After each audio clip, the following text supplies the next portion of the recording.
From the world of AV programming and control with James King, I'm Steve Greenblatt, and this is Ask the Programmer. James, it's great to be back with you. How are you doing today?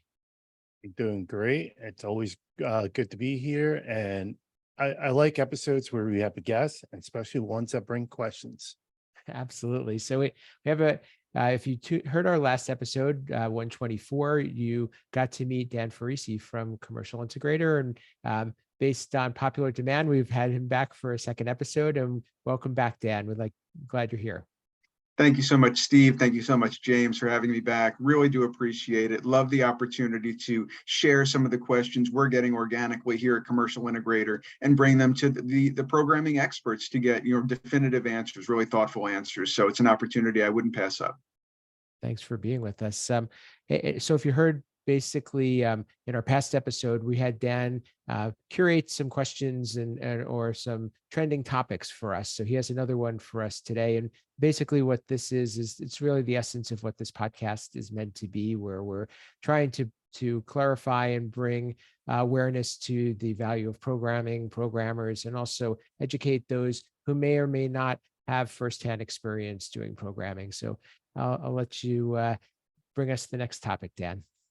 Sure. So this is another one that was kind of bubbling up from the grassroots. The question centers a bit on AI and automation. Of course, we're all hearing about AI ubiquitously these days. We're also hearing a lot about automated, simplified kinds of solutions, things that might be analogized to the easy button.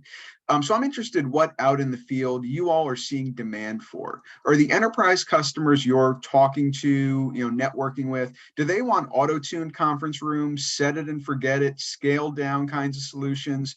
Or would you say programmers, the demand is still for complex network solutions involving lots of interoperable devices? So I guess the question boils down to easy button or complexity? Let's see. Why don't you take a stab at this first? Sure thing. It's funny, when I was thinking about this question, one of the things that I've been thinking about was the big change that we've seen over the past few years.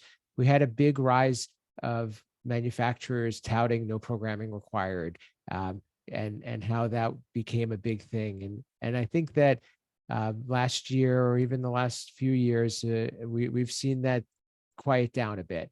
Now, I know it still exists and I know that it's still important, but I do think that the value that programming brings to the table in making disparate products work together, it has become a lot more valuable, especially post-pandemic.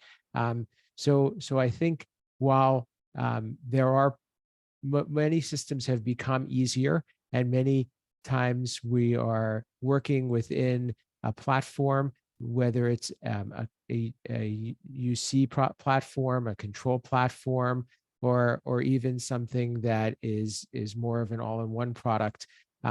Those systems, the level of complexity is supposed to be minimal, and we're supposed to try to not necessarily overcomplicate things. However, I've seen a lot more of a demand for needing to put together different pieces to be able to really create the right solution for a client too. So it's a mixed answer to this, but what I think that there's a lot of value in having systems and having more intelligent products that are easier to set up.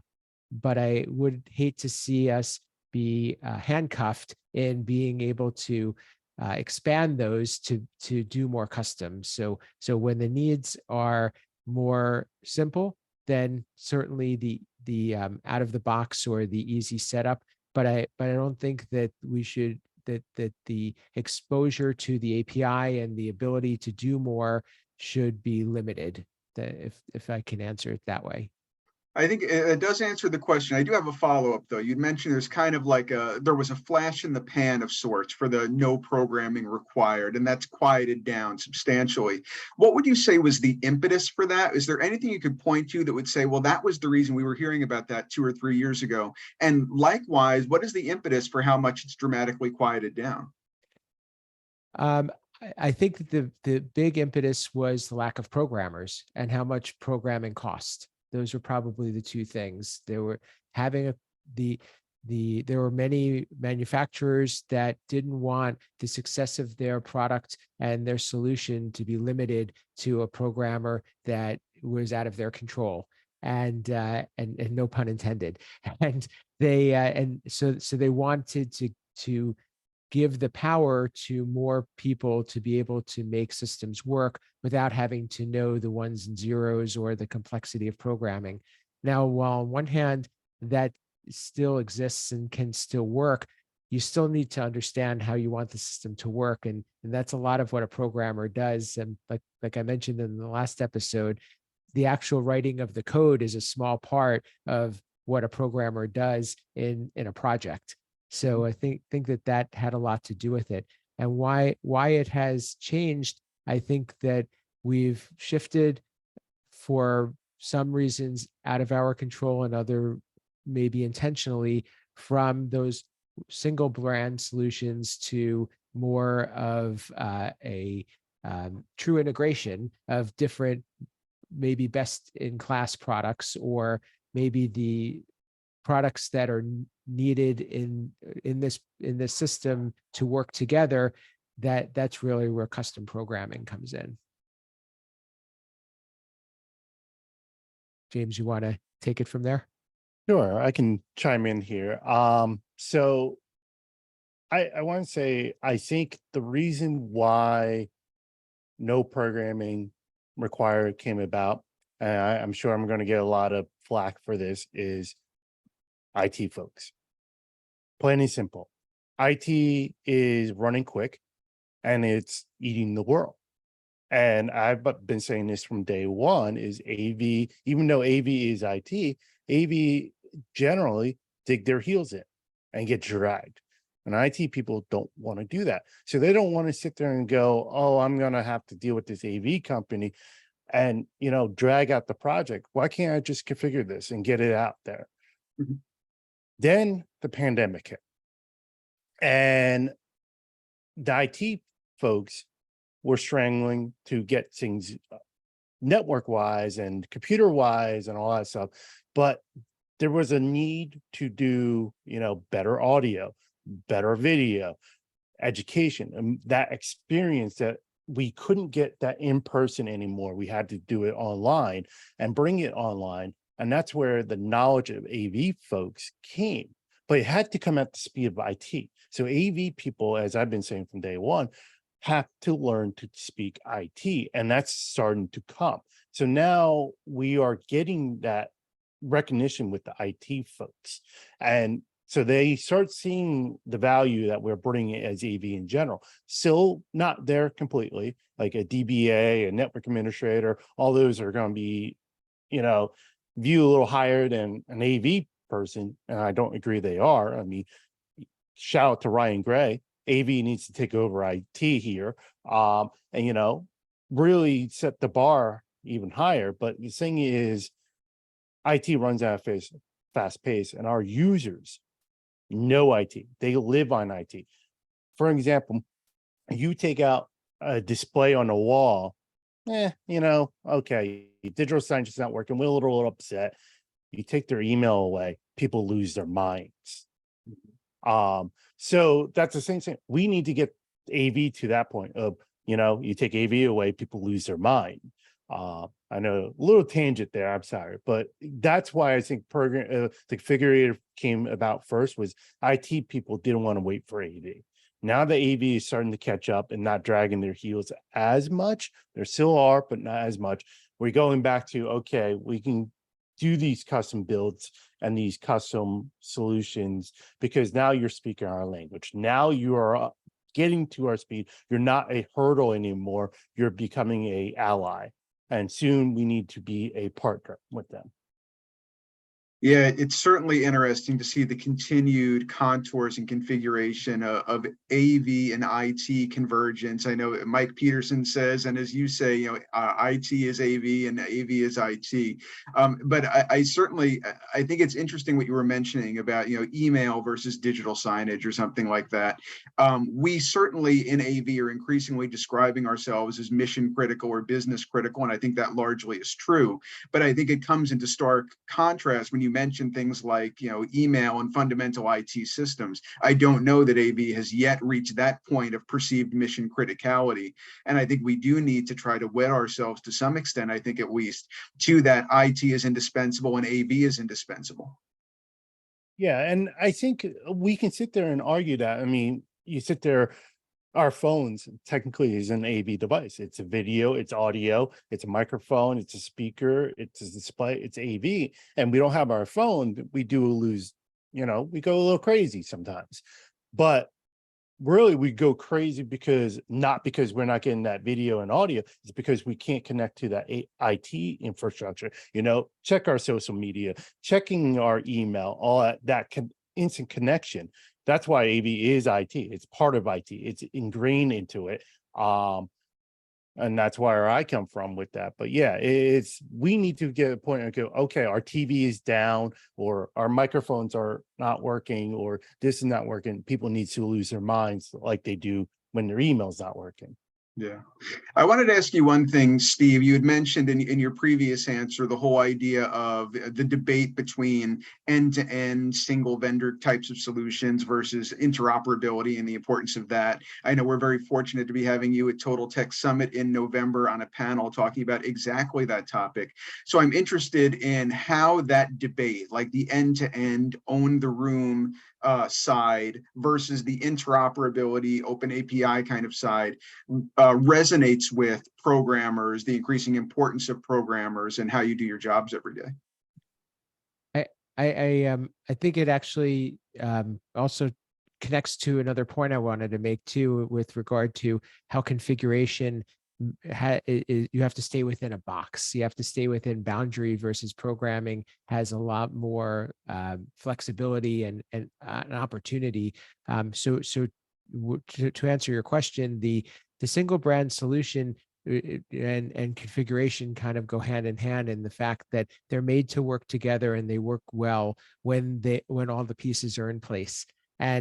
But I don't know that that's necessarily reality in our industry and in our world, that as we know, sometimes you can't get a product, you can't have a whole system be out of commission because of one product not being available. So the need to be able to have substitutable products, interoperability, and be able to not have to reinvent the wheel when something has to change, I think has always been critical in our industry and has always been an issue.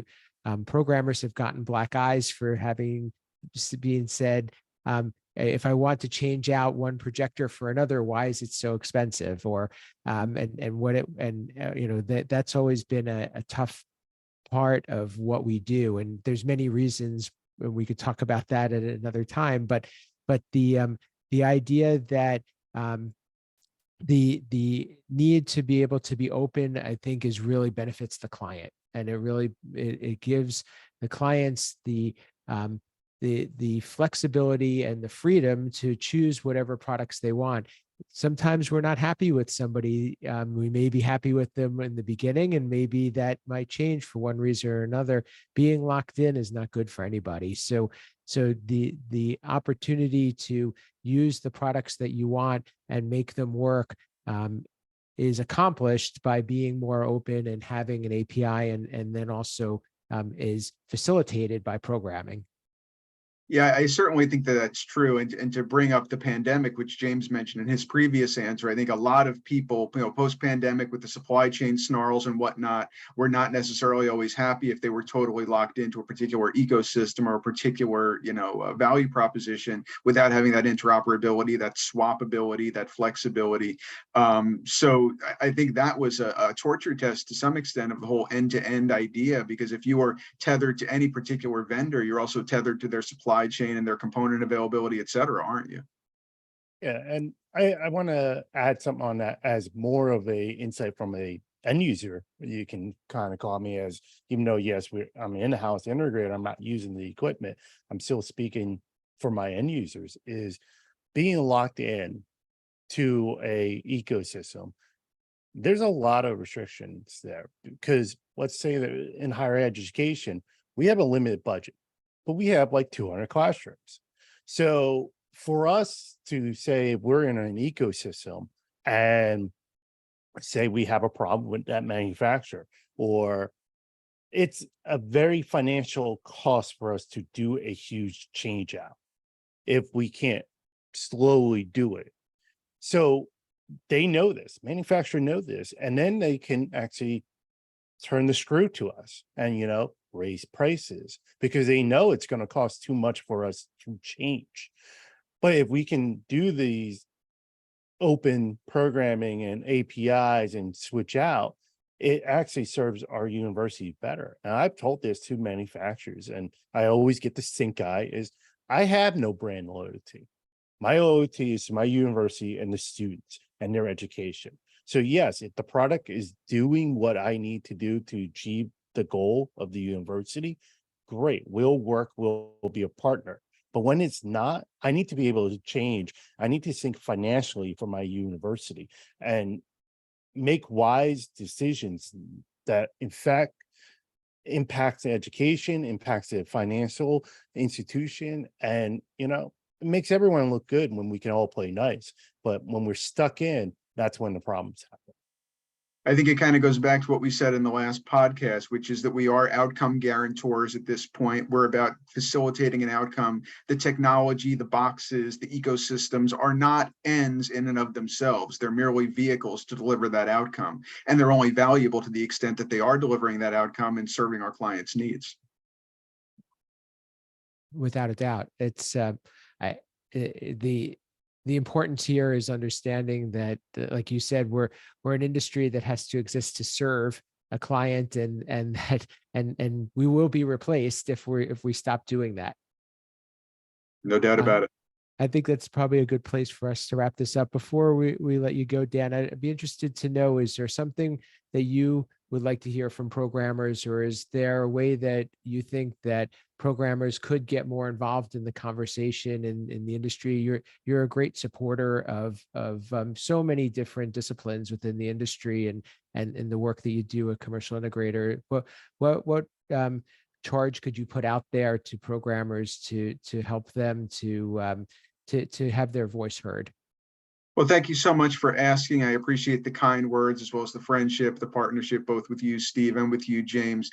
Feel free to reach out to me at dan.ferrisi@emeraldx.com, dan.ferrisi@emeraldx.com. If you want to suggest story ideas, or if you'd like to perhaps be an industry thought leader, write a brand agnostic piece talking about your experience as a programmer or your ambitions as a programmer, or how, ways to optimize your interactions with other trades on the job site, integrators, end users. I really want Commercial Integrator to the greatest extent possible to be a thought leadership hub. I think it's already getting there. I want it even more to be. And I think programmers and your voices and your experiences and your anecdotes can be a big part of that. So feel free to email me or reach out to me on LinkedIn or on Twitter at Dan Ferrisi Edit. And I'd be happy to try to use our platform to amplify and raise your voice. We appreciate that. And is there any other ways that people can get in touch with you and keep listening to the work that you're and reading the work that you're doing? Well, other than Twitter and LinkedIn, both of which I'm very active on, just go to commercialintegrator.com. We try to keep things updated, maybe 5, 6, 7 pieces of fresh content every weekday. So every time you come in, you should find something new. Excellent. James, how can people get in touch with you, learn what you're up to, and any final thoughts that you have? Final thought is this is a great episode. Thank you, Dan, for coming in with this question and letting us engage in this. And again, and you can find me on Twitter, AV_James King. I'm on LinkedIn, not too active, but I'm on there. Anything you happen, Google me, you'll find me. I'm out there. And for me, you could reach me at Steve Greenblatt on social media. You can reach my company, Control Concepts, at controlconcepts.net.